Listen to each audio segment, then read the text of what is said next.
Okay, hello everybody. Hopefully all of you are doing okay. This is going to be my penultimate stream of the, I guess, the exam season this year. That means that I'm going to be doing this one tonight, and then I'm going to be doing another stream tomorrow. And yeah, then that's basically time for you to do your exams, and that is the exam season over in terms of physics. Hello, Emil, Maximino. Hope you're doing well. Hello to Salah. Again, it's great to see some people back in the chat. I can recognise a lot of these names. Just before we really begin, this book here is my daily workout, book 1. It's ideal if you are a GCSE student who's going to go and do A-level physics in September. And basically you can buy the book on Amazon. All you need to do is search for the daily workout, book 1. And basically I've got questions that you can do over July and August over some holidays, and then there's more questions from September into October, and this will really help all of you who are doing A-level physics prepare for the course.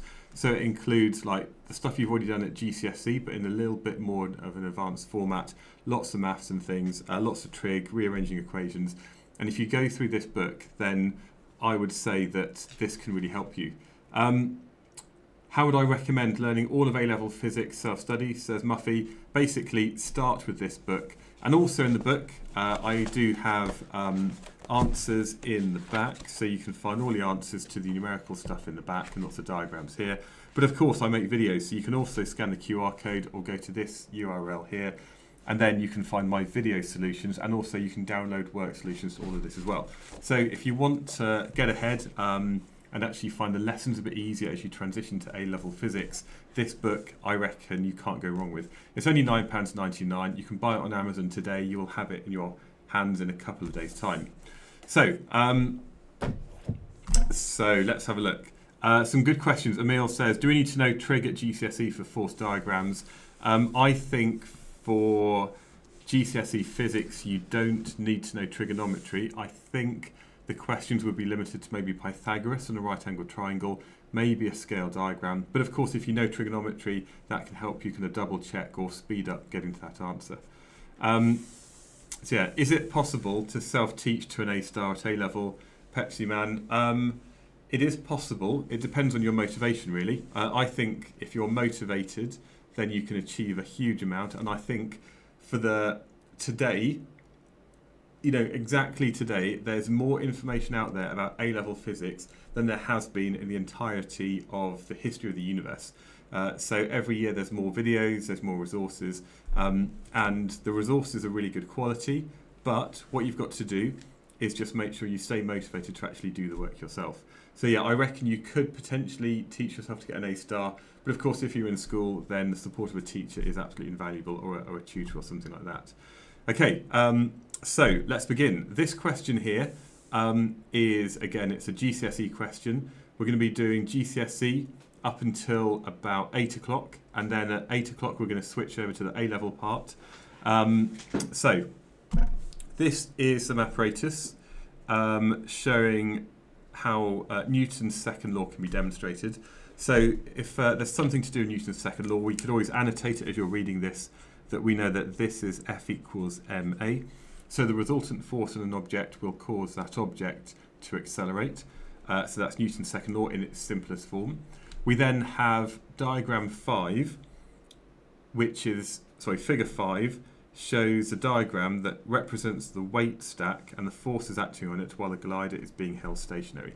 So what we have is an air track, which is going to be connected to some kind of vacuum cleaner that kind of blows out air through the holes. And that means as the glider moves along, it's basically a frictionless surface.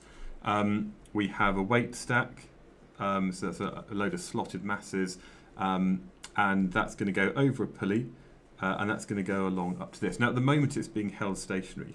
So this system is currently in equilibrium. So the first thing is just a simple bit of Newton's second law, and it basically says, what is Newton's second law? So the best way, I think, to state it is like this. I think this is where the exam board would love you to do it. We can say that the acceleration of an object is directly proportional to the force and indirectly or inversely proportional to its mass.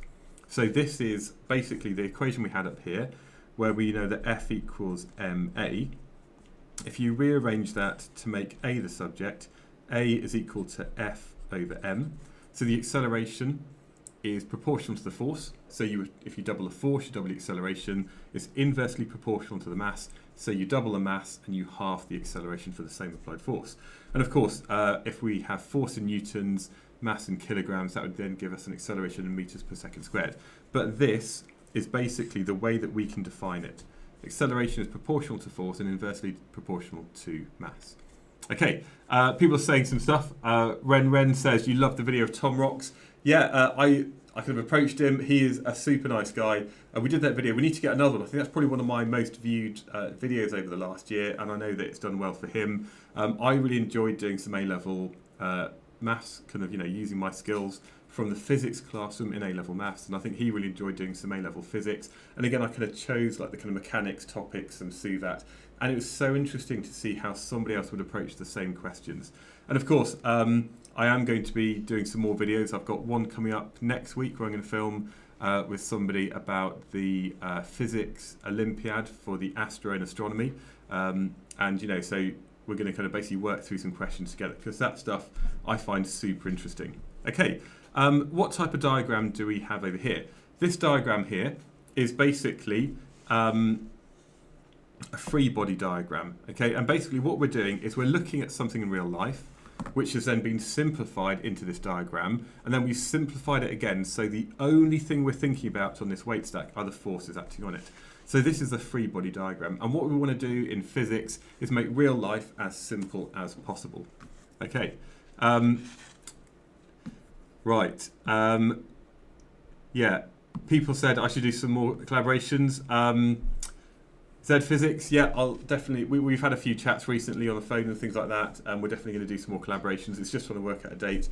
But I've actually got a new office I'm setting up at the moment. It's probably a bit late for you if you're in year 13, but if you're in year 11, you're a GCSE student at the moment, which I think a lot of people are, and you're doing A-level physics, I've got a lot of stuff happening. I've got a new office set up. It's twice the size of where I am at the moment, and I have 2 stools. So that means there's one for me and one for somebody else. And I'd love to do a lot more kind of past papers with other teachers to kind of just discuss how we'd approach those questions. Okay, so free body diagram is that kind of thing. Name the forces acting vertically upwards and vertically downwards on the weight stack. So we're thinking about this. Now, of course, there's going to be a downwards force, downwards, which is the one due to the gravitational attraction of the Earth. And I would say that the downwards force is going to be weight. Okay, so I tend to use the word weight. I know some people talk about gravity, but weight is a better answer. Now, the other thing is that at the moment, it's being held stationary. And if it's being held stationary, that means it's not moving. So at this point, its velocity of the glider and of this is completely zero. So although there might be a weight force down, there has to be a force acting up. And the upwards force acting on this is due to the tension in that string. So I would say that the upwards force is tension. Okay, so we've got weight, which is a non-contact force acting down, and the upwards force is due to the tension in that string. Okay, the next question then is, yeah, it says, Tamadola says, yeah. Okay, John, any tips on how to get pasta to cook faster? John, that's a good question. I would say you got to not worry about how long it takes to cook. You just got to go and do something else and then come back to it. So if you're watching it, it seems to take for ages. Do a bit of pasta, maybe go and do some questions from my daily workout book. And in that time when you spend 2 or 3 minutes or 5 minutes doing some questions, your pasta will have cooked. There we go, shameless plug. Okay, the weight stack comprises of 300-gram masses added to a 100-gram mass hanger. The glider has a mass of this. Calculate the acceleration of the glider when it's released, giving your answer to 2 significant figures. So lots of information. Now the first thing is that as soon as you release this, there's going to be a force here which is acting down. Okay, now the total size of that force which is going to be causing it to accelerate is due to the force of the weight stack acting down, so its weight. And its weight is going to be equal to its mass times the gravitational field strength. Now the mass is, we've got basically 300-gram masses, and we're going to add that to the 100-gram mass hanger. So the total mass is 400 grams, but of course we need to convert it into kilograms. So that's the first thing. Secondly, we're going to multiply it by the gravitational field strength of about 9.8 to find that the resultant force is equal to 3.92 newtons. So that is the resultant force. We then need to think about the mass that's being accelerated, and this is where lots of people have maybe, this is the thing that I think even lots of teachers might struggle with. Now the total mass that's accelerated includes the glider and the weight stack. So this is moving to the right and that's moving down. So that means the total mass, I probably should have had some Lego to help explain this. The total mass that's accelerated includes this and this. Now it says in the question that that has a mass of 270 grams. So you've got 270 grams there. We can ignore the weight of the string, which is negligible, and then that's 400 grams. So the total mass accelerated is the mass of the masses plus the mass of the glider, which is 0.670 kilograms. And of course we know from Newton's second law that F equals ma. So the acceleration is equal to the force divided by the mass. So it's 3.92 newtons divided by the mass of 0.67, which is 5.8507. Now, of course, we want to give the answer to two significant figures. And of course, if anything's written in bold in your exam, my bit of advice, I guess, would be if there's anything in bold, just highlight it with a highlighter. Now, your highlighter won't necessarily scan when your exam papers are kind of collected in and scanned in, but it means that the reason I put that in bold is because it's important. So to two significant figures, we can take the same number and say it accelerates at 5.9 meters per second squared. Okay, so let's have a look at some of the questions. Why is the mass of the pulley not accounted for?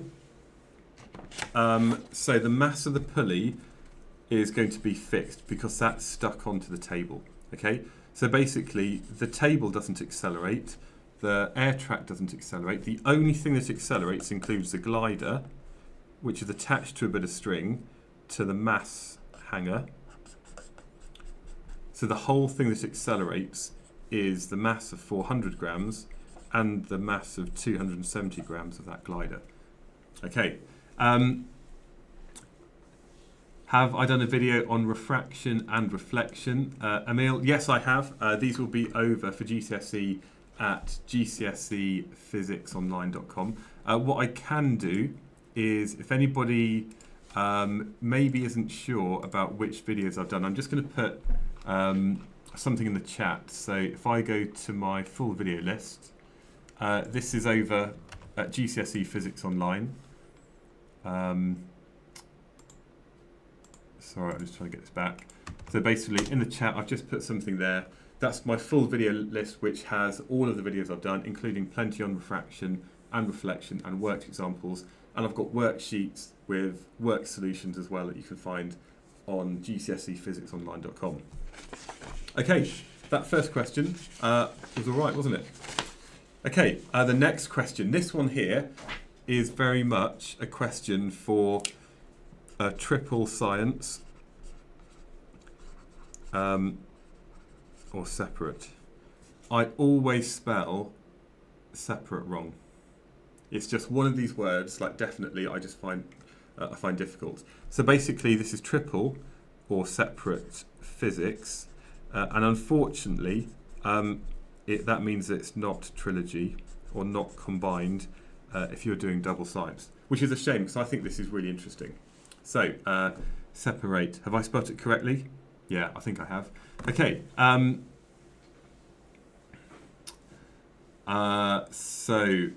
Pythonian. When we say that the upthrust is equal to the weight of water displaced, you only get what that means. So basically, you understand in terms of volume, but I'm not sure what we're talking. Mass times. Yeah. So with upthrust, basically, I'll come back to this question in a sec. When you're looking at the upthrust, if you had some water and you put an object inside it, there's going to be a certain volume of water displaced. Okay. Now there's always going to be a force down. That's due to its weight, but there will be an upthrust as well. I'm going to call that U. Now, of course, a lot of the time, if the weight of the object is bigger than the upthrust provided by the volume of water displaced, so if this has a higher density than the liquid around it, then that means there's going to be a downwards force, and that when you have a resultant force, that's going to cause it to accelerate down, so it would sink. Okay, but there's still going to be an upwards buoyancy force due to the volume of fluid displaced, and I think that's pretty much, that's pretty much all you need to know. Now, if something was floating, or what we call neutrally buoyant, this would be a special case where the weight acting down is equal in size to the upthrust. And of course, the weight down is equal to the mass of this object, I'm going to call that m, times the gravitational field strength, which is then equal to the upthrust. Okay, but that's a special case where something isn't sinking, it's not floating, it's like a submarine or a fish, and it's kind of neutrally buoyant. Okay, have I seen the 2024 paper 2? I'm afraid not. I am as much in the dark as you are, but I suspect it'll be okay. They tend to be pretty fair, the AQA GCSE papers. Right, okay, so we've got an object moving away from the Earth. The light from that object is redshifted, and we can basically use the size of this redshift to work out what we call the recessional velocity of an object. So the recessional is how fast it's receding, a bit like my hairline, and basically moving away or moving backwards. Figure 6 shows how the velocity of many galaxies away from Earth depends on their distance from Earth. So what you can see is that galaxies nearby are moving relatively slowly away from us, whereas when you have something which is further away, it's moving much faster away. So the first one is, what do we mean by redshift? So redshift basically says that if you've got some light which is maybe emitted by a source, for example from a star, maybe this is the original wavelength of some of that light.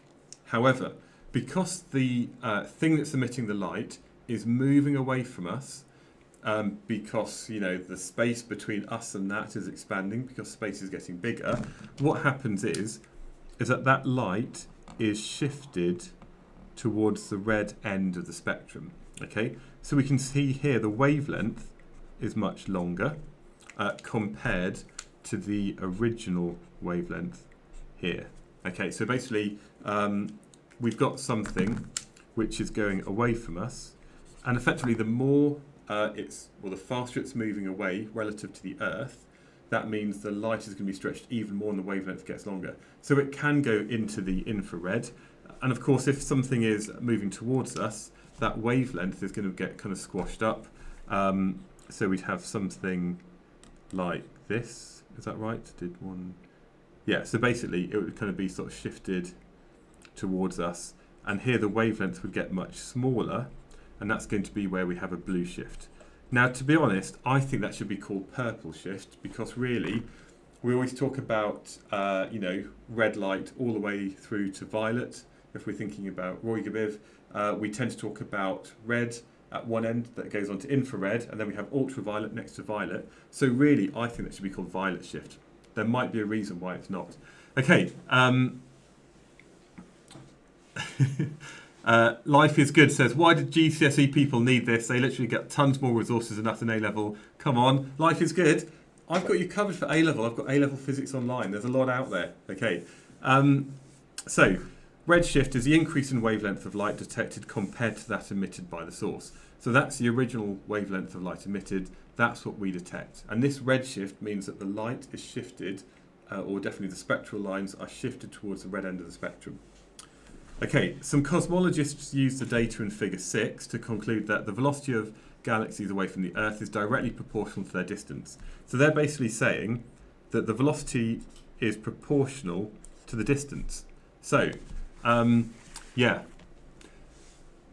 why is that a reasonable conclusion? So this thing here isn't necessarily a question about space, it's about, can you look at some data and answer a question about it? So, is that reasonable? Can we say that as you go further away, the velocity increases? Well, I think that that's a reasonable thing, because if you put a line of best fit through that data, we have a straight line that passes through the origin, and therefore the recessional velocity is going to be proportional to the distance to that galaxy. So you can basically say that we've got a straight line going through the origin, which shows that the velocity is directly proportional to the distance. So that is a completely valid thing, and it is directly proportional. Timodola, exactly. However, the next question suggests two reasons why other scientists could reasonably disagree with the conclusion of the scientists. So first of all, the first thing is that if we actually look at the data, I'm just going to put it over here, there is a lot of scatter. We find that actually some galaxies, maybe let's think about this, maybe there's this galaxy over here, and then there's another galaxy over here. Now, the galaxy which is further away has a lower velocity than this one over here. So if we just look at those bits of data, they don't necessarily say that V is proportional to D.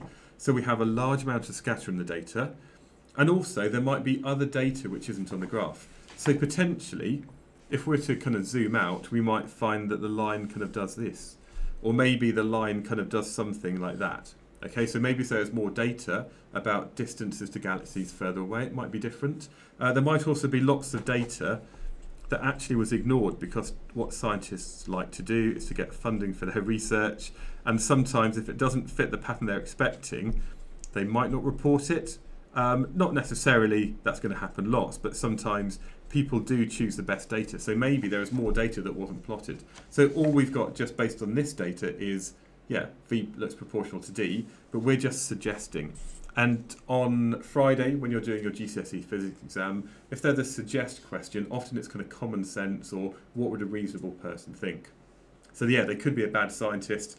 They could be being paid by Big Pharma to fudge their results, who knows? Right, the next bit I think gets interesting, but I can't give you the answers about exactly what this is. So, more recent measurements of very distant supernova. And basically, if you have galaxies a long way away, to actually work out the distance to them, it's very hard to measure it directly, or using some of the methods for local things. But basically, if we look at a supernova, we can look at how bright that is. We can do some calculations. That tells us how far away it actually is. So now we've got better telescopes. That means we can see further away, which means we can sort of see further into the past. And basically, we can see that the universe is accelerating its expansion. So it's getting bigger, but the rate of getting bigger is increasing.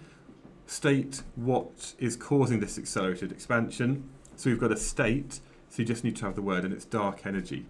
Okay, so dark energy is the thing that's causing this rapid expansion. Do I know what it is? No, I don't. I can't explain it succinctly, apart from we don't know exactly what it is. What is meant by a supernova? So this one here, again, it's just simple stuff. And basically a supernova is the explosion of a star much more massive than our sun at the end of its life. So it's not just the fact that a star explodes, or basically the outer shells collapse due to not enough fuel for fusion. They bounce off the core, the superdense core in the middle, and then they kind of get ejected out into that local part of space. But it's going to be a star which is much more massive than our sun. So our sun won't supernova because it's not massive enough, and basically after it's a red giant, it'll just kind of fade to this kind of white dwarf. And then why is it that supernova in distant galaxies can be observed from Earth, but individual stars in those galaxies cannot? So the reason that a supernova can be seen is because they emit a large amount of energy in a short time. So that means they are incredibly luminous, they are extremely bright, and that means they can outshine an entire galaxy. So although at the moment our sensors can't pick up light from individual stars, they can see there's a load of stars there, but we can't make them out individually. But we can detect if there's a supernova because it shines so brightly, it outshines all of the other stars in the galaxy when it's supernovaing. Okay, yeah. Star go boom, star release cool space dust. General Cami, excellent. Right. Yeah, I think, to be honest, that dark energy, it comes right at the end of GCSE, and it's basically a statement saying that scientists don't know exactly, or scientists are always making new discoveries, including dark energy and dark matter, but it doesn't say much more apart from it's things are developing and our knowledge is changing all the time. So I reckon a lot of these questions you're going to get about space if you're doing GCSE. A lot of them might be about the kind of scientific method, it might be about peer review, why we have international collaborations and things like that.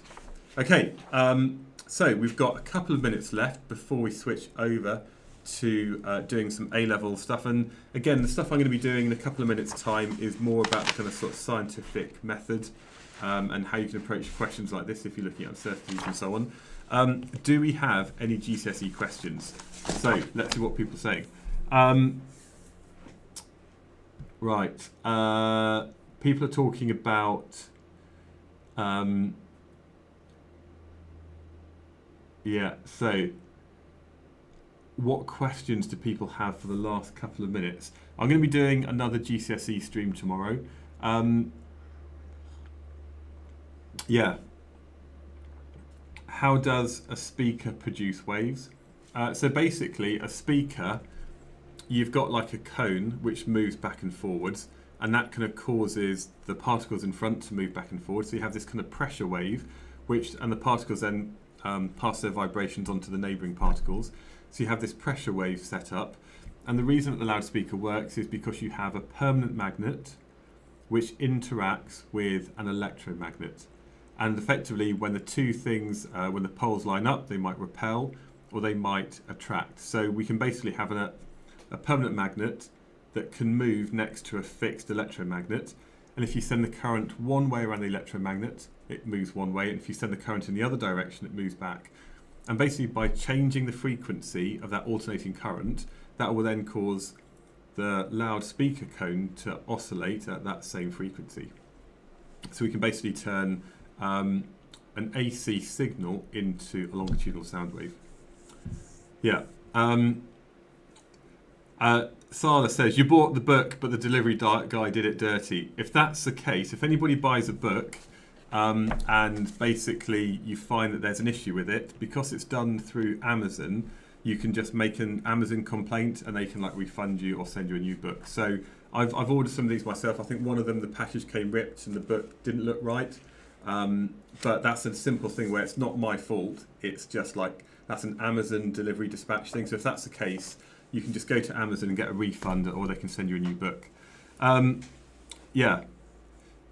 So yeah, can I do a long GCSE sesh? Maybe. I'll look at I'll let you know tomorrow if I'm going to do like a Friday morning session. But to be honest, by Friday morning, if you don't know it by then, it's too late, pretty much. And you better just to kind of do some nice, easy questions, warm up into it, look over your notes, look over your flashcards, and so on. Okay. Right. So, should we just start with some A-level? Is anybody in the chat an A-level student? If so, then do let me know. Is there going to be a stream on Friday for A-level? I'm afraid not. It'll just be, if I did anything on Friday morning, that would just be a GCSE one. So, how do you revise for OCR Paper 3 A-level? I think this is a really good question. I don't have a good answer because as far as I understand, you know the topics that come up in Paper 1 for OCR, you know the topics that come up in Paper 2, and Paper 3 could be about anything. So I think for Paper 3, you've basically done your revision. You're already in a good position if you're doing OCR Paper 3, and just realise that you just need to just remind yourself of some of the practical experiments you've done, remind yourself about experimental methods and uncertainties. But again, basically, just look over your notes and about things that you're maybe not quite sure about and concentrate on the harder things if you're doing OCR Paper 3. Okay, right. Theo, think you're always at the gym. Well, the live streams, you can catch them up afterwards. Right, let's do some A-level questions. Let me just have a quick sit. This one here is from my Gamma Paper 3A. So this is my own practice paper. In the style of an AQA thing. The same questions. You can buy an OCR pack and an EdXL pack as well. Let me just see who's actually bought these today. So let's have a look. So a lot of people have been buying this. We've got Nick, thank you for buying one just recently. We've got Randeep, just bought some GCSE papers. Hope they're useful. I'm just going to go through. I'm not going to read out your full name, but we've got Preeti, we've got who Who else have we got? We've got Shona. Thank you so much for buying something. Pfizer. Let's see who else. Amar. Jessica. This is like the roll of honour, the people who've helped support the channel today. We've got loads of people. Lucy, Shiraz, Priyan Shika, Samuel, Caroline, Ivan, Leap, Maggie, Lucy, Baljinder, Wayne, Emma, Anderson, Ewan, loads of people buying stuff. So thank you so much. You're really supporting the channel, and obviously those people I'm sure will get the highest grades because they've prepared thoroughly. Okay, to be fair, Muffy, yeah, I am. Some of the names I haven't actually pronounced before, so it is, and I think that's my own fault really. It's like some of those, some of the names I do struggle with, but I apologise for that. If I ever taught you, I apologise when I first met you for maybe reading out your name phonetically. Okay, so the first question is about visible light, and basically this is something that it gives you the situation over here. So in the first experiment, to determine the wavelength of light from a 1 milliwatt laser. So the lasers that you have at school, and this is the question, if there's a question about safety precautions if you're doing like diffraction experiments, school lasers should be less than 1 milliwatt. Now that sounds like a very, very small amount of power, but don't forget that if we think about maybe the intensity, this is going to be equal to the power per unit area. Now the area of that laser is going to be incredibly small. So although it's a low power, a low number of joules every second being transferred to the area, the actual intensity is quite high because we have such a small power over such an incredibly small area, we get high intensity. Then they use a travelling microscope. Do you need to know what that is? No, you don't. But basically, it's a microscope that you can use to make very, very small, accurate measurements. You don't have to know how it works, but again, it's the kind of thing that you could be asked about when it comes to questions that come up. Actually, I do have a picture. I drew a picture last year. It took me ages. I was quite proud of it. I think I have a picture in here of a travelling microscope. So let's see if I can find it. Right, so this is book 3. Right, there's a lot of stuff in here. I'm sure it's in here because it took me ages to draw the picture. Bear with me, year 13. I know for the year 13s, you're not going to buy this now. It's a bit too late, but I'm sure I had a picture of one. Where is it? Maybe it's a bit further down. Go on, bear with me. It's worth it. It's worth waiting. Can I find it? Or maybe it's in the other book. There we go. This is a travelling microscope. It's worth it. So basically you put your sample down here, and basically you can adjust it up and down if you want to maybe measure the vertical height of something, or if you wanted to measure the horizontal distance between things, you can basically get your image in focus. You can turn the dial, and what we have down here is a vernier scale, and this means that you can make really, really small adjustments to this, and that means you can measure really, really small distances left and right. So this took a while to draw, but that is a travelling microscope. Do you need to know what it is? No, but it's again the kind of thing that there could be a question asked about. So we've got some readings. Use the readings to determine the slit separation S and the slit width. Now, in order to do this, it's actually pretty straightforward. So if you want to find the value of X, which is the distance here, basically you'd have the reading from A, and you want to look at the difference between this reading and this reading. Because basically at 2.34 millimeters, it was there. We then move the microscope along to 2.42. So the distance X is going to be equal to this value of 2.42 minus this value of 2.32, which is equal to 0.08 of a millimetre. That's all there is to it. Yeah. The next bit is the slit separation.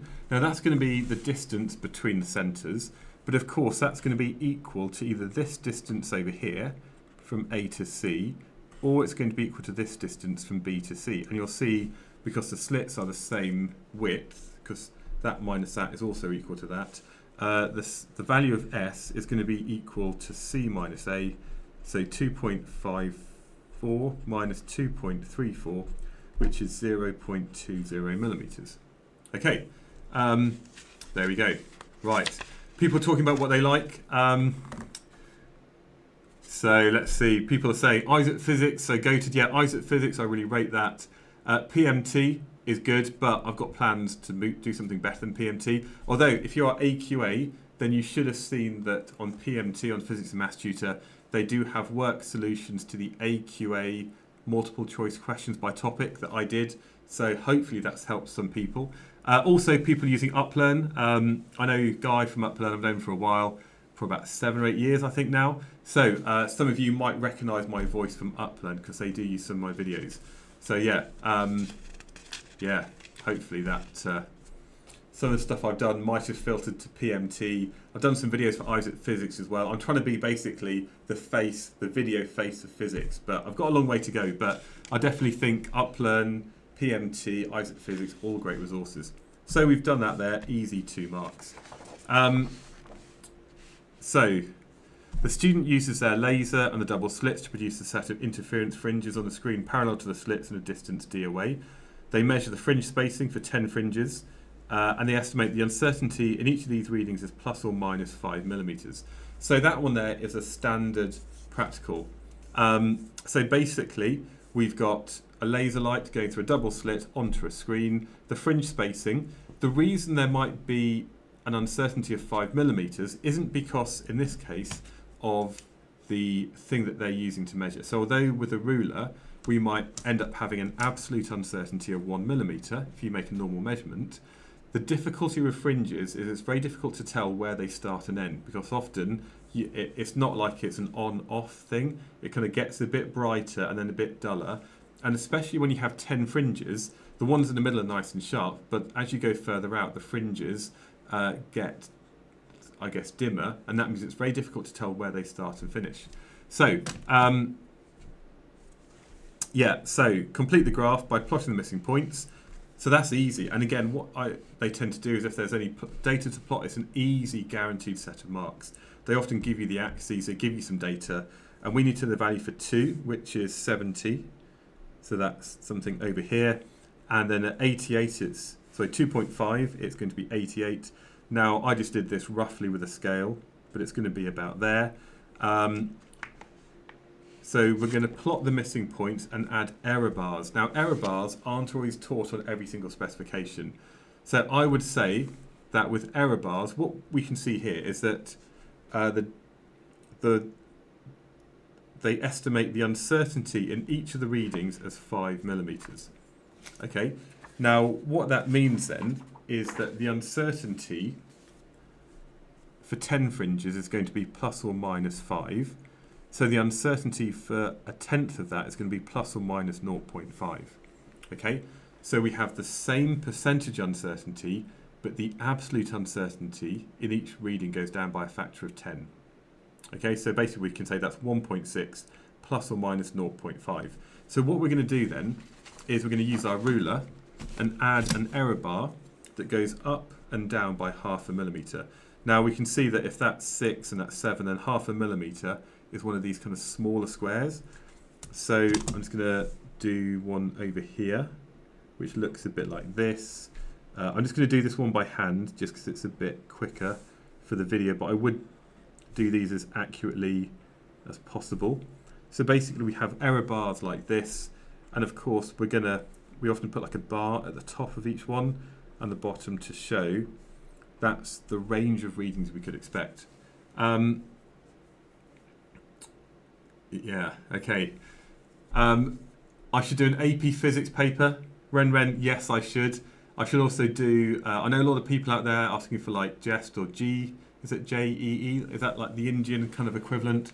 Because I know a lot of people are watching all over the world, and I've even had some amazing email conversations with students in Sri Lanka saying I should do some of their kind of papers, because a lot of the physics is identical, but it's really interesting to see the papers from around the world. G is way too hard, Ren. Okay, so maybe not for me, but maybe I need to sit down with somebody who's better at physics than me, maybe Z Physics or something like that, and we could do some of those questions together. Right, so we've done that. The next question says, use the error bars to draw the steepest, worst acceptable line of best fit and calculate the gradient for this line. So the first thing I'm going to do is I'm just going to do, as we'd normally expect, I'm just going to do my line of best fit, which goes as close as possible to those things there. So this one here in purple is my line of best fit. Now the second thing, and this is where lots of people find it difficult, but I think it's not that bad, is it says, draw in the steepest possible, worst acceptable line. Okay, so we want to have a line of best fit that is worst acceptable. Now this has to be steeper. So if we do this, this worst acceptable line of best fit still has to go through all of the error bars. So I'm going to put it to the top of this error bar and the bottom of that one, and we can see that that line goes through them all. When we draw the line, we get something like this. So my green line over here is going to be my worst acceptable line of best fit. Okay, so there we go. We've got our line of best fit and our worst acceptable line. Now, of course, if you had bigger error bars, we would have a bigger difference in the two gradients. So if there's a bigger uncertainty or error in those readings, we'd have a bigger percentage uncertainty in our gradients. The next question says, calculate a value for the gradient of this line. Okay, so the gradient is easy. If you get a gradient question, it is super easy marks. There's often a little bit of leeway in the readings that you can take, but I would say even though you're year 13, you know what you're doing, you can just do this by literally taking a value off the line. You still need to draw in a triangle, okay? Why not the top to the bottom? So the top there to the bottom of that one. And if we look at this on the y-axis, that changes by, it's about 9.3, and we're going to take away about, is that about 1.3 maybe? And that's our change in y, and our change in x value is going to be 2.50 minus 0.50. Okay, so yeah, so it asks for the steepest line possible. We could have done another line if we had the shallowest possible line that was the worst acceptable line best fit, but it doesn't matter normally if it's steepest or shallowest. This question asks for the steepest. So the gradient for that line, m, is going to be equal to our change in y divided by our change in x value. So that's going to be, is that 8.0 divided by 2.00, which is equal to 4.0. Okay, so I reckon that's good, but I reckon it potentially could be better. So, so that's the line of worst fit. Now, I would say that here we've got the distance in meters, and here we've got the width in millimeters. So what we've done there is we've divided 8.0 times 10 to the minus 3 meters by 2.00 meters. Okay, so I think a more appropriate thing to do would be to give our gradient in a dimensionless quantity of 4.0 times 10 to the minus 3. Okay, so this is now going to be dimensionless.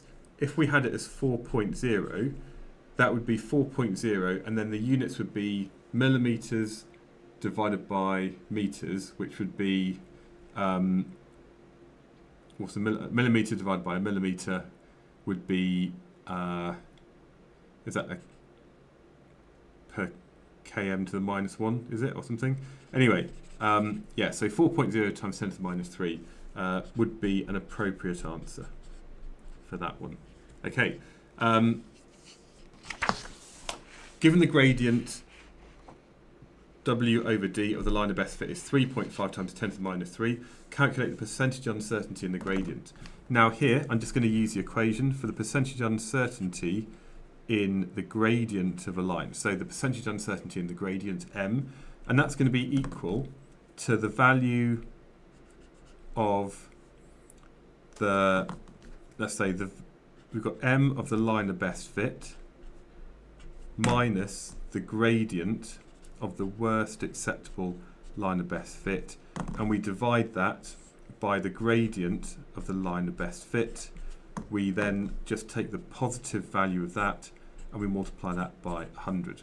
Okay, so we're basically going to look at the difference in the two gradients divided by the gradient of the line of best fit. And if we do that, we know that the gradient of the line of best fit is 3.5 times 10 to the minus 3. We take away this value, which is 4.0, and then we divide that by the value of the best, which is 3.5. I haven't put 10 to the minus 3 because we've got 10 to the minus 3 divided by 10 to the minus 3. We're going to look at the modulus of that and times it by 100. So that's 0.5 over 3.5.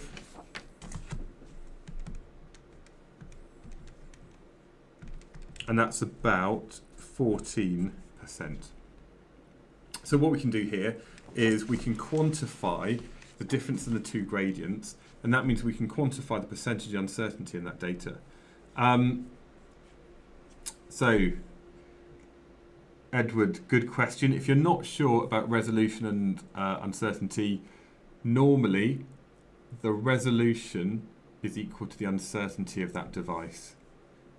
So if you look at a digital meter, the resolution of that digital meter is equal to the absolute uncertainty in that measured value.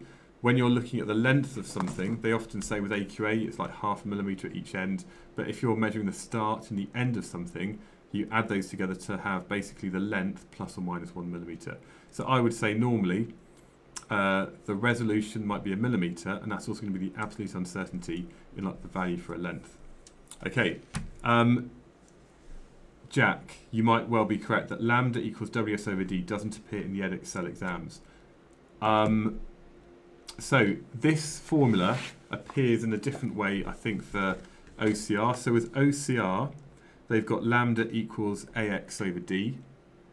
So that's the same equation. They use W equals lambda D over S for AQA, but I don't have my Edexcel sheet here. Yeah, I'm afraid not. Right, so I'm not sure if that's actually given in Edexcel. Okay, so we've got some values here. Then, for interference using a double slit system, the wavelength, and it doesn't really matter if you haven't been given this, but you've been given it in the question, so that's all you need. So the wavelength equals WS over D. Use values from part 2.1 and 2.4 to calculate a wavelength for the laser light, and then the absolute uncertainty in this value. So we know that the wavelength is equal to WS over D, but we know that W over D is a gradient. So this is equal to our gradient multiplied by S. And we worked out the slit separation as equal to 0.200 millimeters over here. So we can say the wavelength is going to be equal to the gradient of that line, and it's said up here that that was equal to 3.5 times 10 to the minus 3. And that's the gradient of our line of best fit. And we're going to multiply that by the slit separation of 0.20 times 10 to the minus 3 meters. Okay, now we've got basically, that's the same as 3.5 times 10 to the minus 3 times 2.0 times 10 to the minus 4. And then 3.5 times 2 is 7.0. And 10 to the minus 3 times 10 to the minus 4 is 10 to the minus 7. Okay, so that is the value for the wavelength. So 700 nanometers. 7.0 times 10 to the minus 7. That's what you'd expect, a value around that for red light, which has got a value of the wavelength of about 650 to 700 nanometers. Okay, so yeah. Now the uncertainty is going to be equal to the uncertainty in this reading. Now, or the percentage uncertainty in that reading. Now it says here, I think, let's see, it says, assume there's no uncertainty in the value of slit width from part 2.1. So basically, the uncertainty in the value of the wavelength of light is going to be equal to the uncertainty, or the percentage uncertainty in the gradient. because there's going to be no uncertainty in the value for the slit separation. So if you want to work out the percentage uncertainty in this value, that's going to be the same as the percentage uncertainty in the gradient. And that's what we worked out up here as that being equal to 14%. So what we then need to do is work out 14 or 14.2857% of this last answer. And this is equal to 1 times 10 to the, is that right? So 14% times 7 is equal to about 0.98. I'm going to use my calculated value up here, so I think it's, sorry. This is the value we had. We're going to divide that by 100, times it by 7 times 10 to the minus 7, to give an answer equal to about 6.9 times 10 to the minus 9 meters is the absolute uncertainty in that final value. Yeah, so hopefully that helps. Yeah, I appreciate so many people pointing out mistakes that I just made there. So that's fine. You can always make mistakes as long as you realise when you're doing it that you've just entered the wrong thing because the number just looks a bit weird. So yeah, that's the uncertainty in that. So we know the actual number, and if we know the percentage uncertainty in the gradient, we can work out the percentage uncertainty in the value of the wavelength. And if you multiply that percentage uncertainty by the value, you get your absolute uncertainty, which is measured in meters. Okay. Okay, should we do this last question? I quite like this one. I reckon, and I guarantee, I don't guarantee, but I think there will be a question to do with logs. So, in a further experiment, so this one here, it's like you're kind of starting again. In a further experiment with a light bulb, the student has been asked to investigate how the intensity I in watts per square metre depends on the power input from its power supply. It's suggested that I and P are related by this equation. So often it will say something like, it has been suggested that these two things are related by this equation. Now nobody doing A-level physics will have definitely seen that equation before. Okay, it's got different constants. You've got a lambda thing there as a constant. They basically collect values of I for different values of P. How could they process and analyse the results graphically to determine values for the constants K and lambda? So the first thing we're going to do here is we're going to take log to both sides because we've got something raised to a power. So we're going to take log to the base 10. So log I is going to be equal to log K plus lambda log P. So math happy time says, is it Heron? Is that how I say her name? Sorry, I appreciate that I will say lots of people's names wrong. So, Heron, hope you're good. This is the thing that we've got here. Now, we've got values for I, and we've got values for P. So, basically what we can do is think about, well, let's imagine we had a graph over here. If you were to put values of log P on the x-axis and log I on the y-axis, we want to have a graph that's in the form of y equals mx plus c. So this, we've got y is equal to so y equals mx plus, I'm going to go to different colours, mx plus c. Okay, I should have used purple for x, shouldn't I? Okay, so basically on the y-axis we have log I, and that's equal to something times x, and x you've got log p, so we'd have log p multiplied by lambda. In my pre-recorded videos, this is the kind of bit I'd edit out and it would just look slick, plus c is going to be equal to log k. So we've got a positive value here, so you'd probably get a graph that looks a bit like this. Okay, so a straight line. The reason we're not using natural logs is because we have something raised to a power. We don't necessarily have an exponential function like an e to the something in this.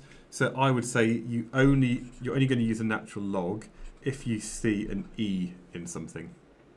Okay, so there's no e's involved. We've got just something raised to a power. If you take log to the base 10 of both sides, we get this, which we can rearrange to this. Now what that means then is that the gradient of that line is going to be equal to our constant lambda, and that means the y-intercept is equal to log of k. Now, of course, we want to find the value of k, so k is going to be equal to 10 raised to the power of the value of that y-intercept. It would still work, though. I mean, I'd say that logs is probably better. And yeah, 10 is much nicer to work with. So like here, k is equal to 10 to the c is a much, sorry, yeah, so if you know the intercept, you raise it 10 to the power of c is equal to k. It's just a nicer thing to do.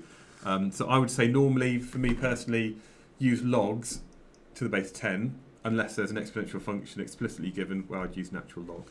And it is nicer to work with, says Solios. It is determined that for this experiment, lambda is equal to 1.0.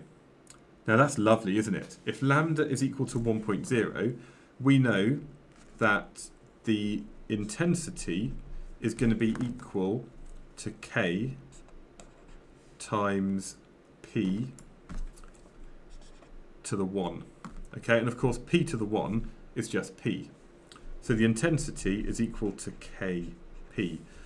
What would be a suitable constant for k? Well, k is going to be equal to the intensity divided by the power. Now, of course, intensity, if we think about its units, it's going to be the watts per square metre, which it gives us up here in the question, all the way up here.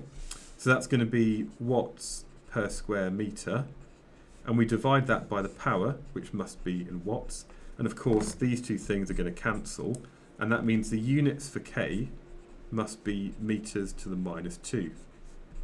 So the unit for this would be metres to the minus 2. So that question is very much a question about SI units and base units, and it's like a sort of like dimensional analysis. So don't forget this kind of stuff that you might have done right at the start of year 12 could still come up on a question like this.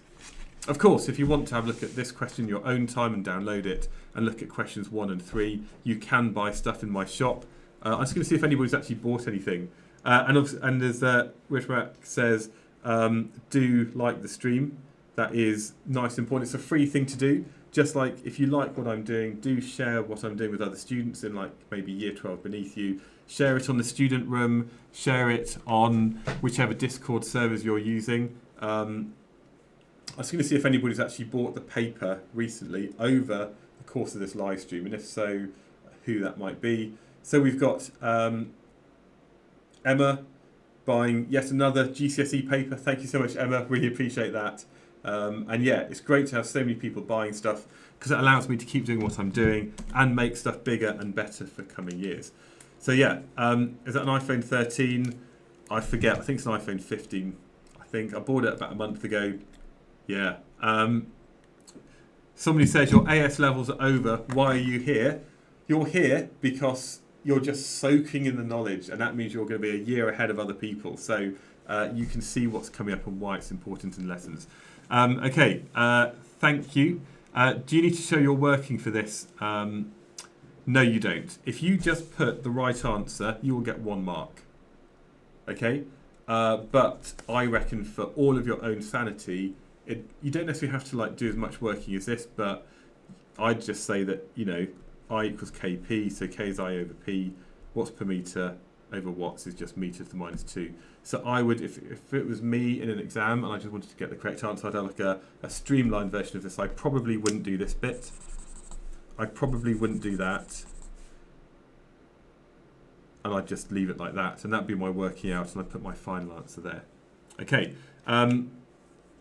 It's not a phone, it's an iPad in the other one. Do you not use iPads anymore? Okay. Right. Okay. Mitt Lane says you're cooked. You've got 5 days. 5 days is a long time. You've still got plenty of time to do astro stuff. That's a nice topic. It's like interesting, and it's like, I think it's a nice thing to learn about. And you still know these practical skills because you've done them. You know the knowledge from your actual exam. You know, you've got the knowledge from paper 1 and 2. All of you. You've pretty much got all of your physics knowledge that you need. And you've already done practicals in school, so you've done like your practical endorsements. So you've got a lot of the practical skills there. So yeah, all I can suggest is whichever paper 3 you're doing on Monday, you're going to be fine. Okay, you've got plenty of time to just kind of, you know, brush up on things. And in the exam, don't forget to like read through the paper, do the easier questions first. And if if question 1 is difficult, just leave it and come back to it at the end. So yeah. Apart from that, any tips for turning points? Again, I think turning points is quite nice because it does revise a lot of stuff you've done about electricity and magnetism. But again, I think there's lots of questions out there. I do have... tell you what, if everybody stays in the stream, I'm just going to put out something. I just need to go to my website. I'm going to link directly to some documents that you can download. So if you're doing turning points, if anybody in the stream at the moment is doing turning points for AQA, I know there's 92 people there. So what I'm going to do is go to A-Level Physics Online. Now, I do have videos for turning points, but I've also got my work solutions to AQA turning points things. Now, let's see if I can get them. Where did I put them? Sorry, one sec. So, if anybody wants these, what I will do is I'm just going to put a link into the chat. So, right, I've just put a link. Does that work for anybody? Can you actually see that turning point thing? If so, let me know. And that one there is my work solutions to turning points, discovery of the electron. Can anybody download that? I think you can only download it by looking in the chat on the live stream. Yeah. That one over there is basically 11 pages of work solutions to turning points. I will do some more. So if anybody wants work solutions to the next section, which is on wave-particle duality, I'll put that in there. So that's the second part of that. And then the last bit is special relativity. I've got my work solutions to special relativity, being a bit slow there. I'm afraid I don't have similar answers at the moment for astro or engineering.